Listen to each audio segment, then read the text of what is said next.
Let's bring in Daisy Caballero now because the SVB shutdown is also impacting some small businesses. And Daisy, that includes some here in the Northwest. So how are they reacting? Yeah, David, that's right. And we know of at least 2 startup businesses based in Portland and Vancouver.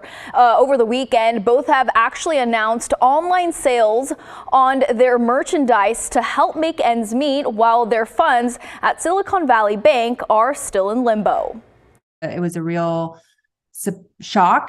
Complete shock and disbelief. That's how businesses around the country are reacting after hearing Silicon Valley Bank collapsed on Friday, making it the second largest bank failure in U.S. history. Kelly Oriard is the co-founder of Slumberkins, a Vancouver-based company that sells stuffed animals and corresponding books about mental health for kids. To face the reality of what that actually means is really scary, because we've put our heart and souls into this business and built it for 7 years. And, you know, the majority of our capital was in that bank. Oriard and her co-founder are scared what they've built is all going to come crashing down. And our team had already made the request to transfer funds out of the bank. And so we were in limbo over, will they show up? Will they not show up? Did we get them out in time? Did we not? And they're still waiting to hear. Silicon Valley Bank mostly serves tech startups,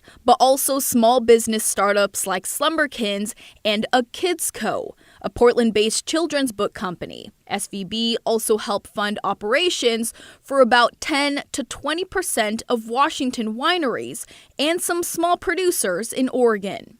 Well, the wine industry was pretty shocked and surprised. And this comes at a slow time of the year for wineries. They're prepping to hire up for the summer, buy grapes, and pay bills, but now have limited access to their funds due to the bank closure. That's the available credit that's available to them to put towards things that create inventory. So buying grapes, paying vineyards, packaging supplies, bottling, barrels, all of that kind of stuff. I think the 2 biggest things are access to money to a lot of companies here in the region.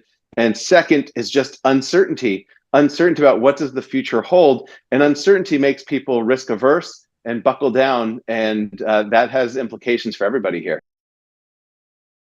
The FDIC, or Federal Deposit Insurance Corporation, has taken control of SVB's funds. It's an independent federal agency that insures saving and checking accounts. David, Laurel. And it's important we note that regulators have approved plans to backstop both banks beyond the standard FDIC limits there. Thank you, Daisy.